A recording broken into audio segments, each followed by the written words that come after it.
Hey everybody, what's good YouTube? Let's get into this first one.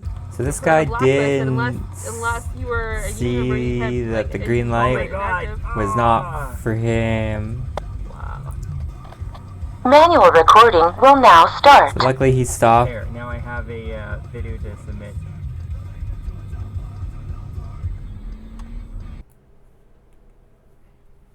That's a yield. Wow. And that's a yield that he didn't yield for. This guy, I'm not too sure. I don't think it was as bad as Leslie made it be. This guy up ahead in the mini, he just couldn't really hold his lane. I was on my way to work this time, and there he moves over right there. No signal.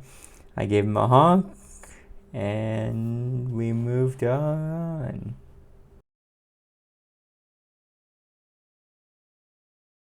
It's like, okay, here.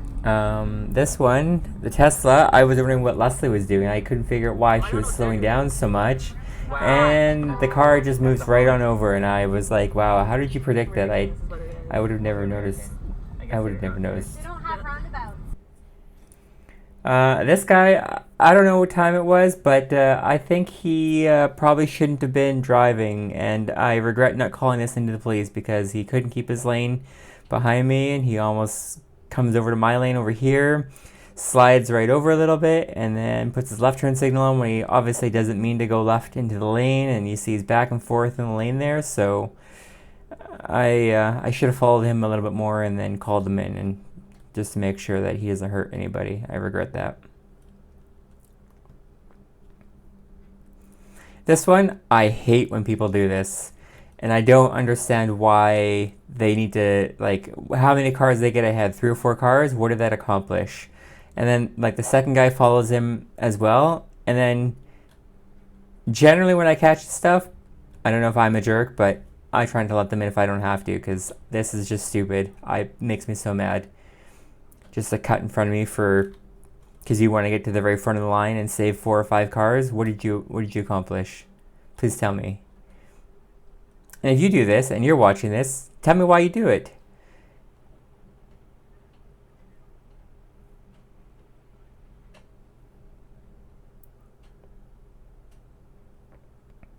And there you go.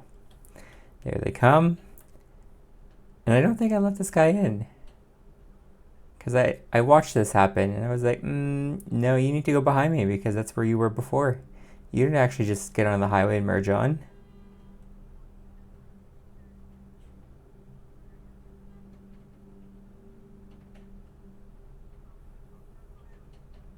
There we go. It's not even that I didn't let him in, it just didn't work out with the merge. This guy, you catch him on the left, so close. And unfortunately, it almost caused Leslie to have a crash with the car beside her on the right, the red car. And in this instance, unfortunately, Leslie would be at fault for crashing into the guy with the red. And this guy didn't seem like he was going to stop. He just kind of like kept going and then almost pulled into the curb. You'll see it right there. That didn't look like he intended to stop very much. This one makes me mad as well. It's the same thing as the highway one. These guys rip up the inside lane and they, I mean, once a taxi cab, it's kind of like expected that they would do that. But the guy behind him, and they both try and shove themselves right into the front. For reference, this is late at night, and we're kind of in a lineup for a drunk driving check. So, I mean, the taxi driver, I'm pretty sure he's not drinking, but the guy behind him, why? Like, I think I've been sitting this line since the very back, and nobody else had done this except for these 2 guys because we were all merging over to the right lane. So, we were all being courteous and just kind of letting ourselves in 1 car at a time, zipper merge, which I think you should do. The taxi driver, okay, maybe. He's on a fare. He's definitely mostly not drinking and driving, but I could see why you want to get to the front because you're probably not going to get stopped because if the guy is drinking in the back or has been drinking, then that's kind of what the taxi is there for. But the guy behind him, behind the taxi, no excuse other than just being a jerk.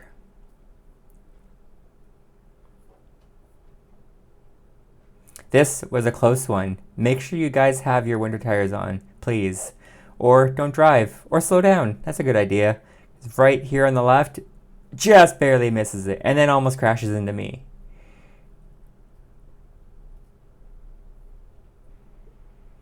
And this one, this guy in front of me in the Mazda, I could just tell he was going to do something, just the way he was driving. And I'm like, this is not the place to be doing that. First of all, this is a 30 zone.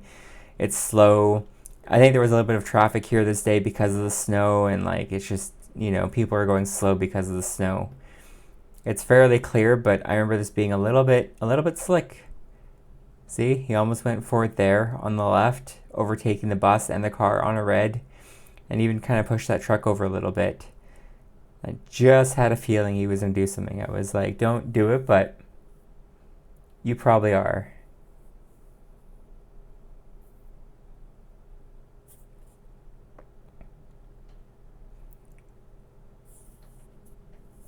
And just like that, there he goes around. Oncoming, almost hits the snowbank on the left and then cuts back in. And then I ended up catching up to him at the next light anyways. It was right behind him. He didn't save any time. This, if you know, you know. This parking lot always floods whenever we get some heavy rain, and then heavy snow, and then heavy rain, or just heavy rain. And my Jeep is lifted. I'm stock Wrangler height. So I had no problem wading through this. And I don't think I came through here just to go through the water. I think I actually got breakfast and it just happened to be flooded, and I was like, I can go through this. And just as you can see, the McDonald's guy is just about to close it down.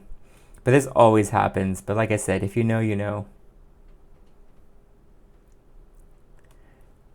This one I didn't expect, but this construction area has been in construction for quite a while, and it's made a lot of people quite impatient. It's done now as of a little while ago. I don't know when they cleared it up, but they finished it, and I just didn't expect this to happen. It's kind of a jerk move to have when it's raining out and you've got a big truck coming towards you. And this guy decides, oh, I gotta go. And luckily that truck had stopped, because that could have been really bad for me as well. And this one, I think this is basically the last one that I have for you. You notice here, as I go underneath the bridge, it's a little bit icy here, and I think that's where this guy wiped out. Because right around here, you see my front end slides just a little bit before it catches grip, right there. I even noted that it was slippery, and I bet you he was accelerating and maybe felt the slip, tapped the brakes, and when you're in a little bit of ice, it just slides right out, and next thing you know, you're in the ditch. It's that easy. And there it is again. You can see me slip around. It slides to the right a little bit. Right there. Yep. Anyways, that's all I have. Drive safe, everybody. Please, as many people have said, if you can't see, don't go. There have just been so many times where I've been where it just seems to happen, where if you can't see around the cars, just don't go. There are a lot of little things you can do to keep yourself safe. Watching out for pedestrians, especially in all this heavy rain that we get. Umbrellas are dark, and rain gear is also black, so keep your eyes peeled. And I know there's courier bikes that drive around with no lights on, and even I've almost hit them on my push scooter, so if I'm almost hitting them, there's a good chance that cars have almost hit them, so keep your eyes peeled. Check back in the next couple of weeks. I think I'm going to do a couple more of these. I've got another 2 years of video to put up. They might be short, but I just need to get them out there. So let's end it here. Thanks for watching, and I hope you have a good night and stay safe.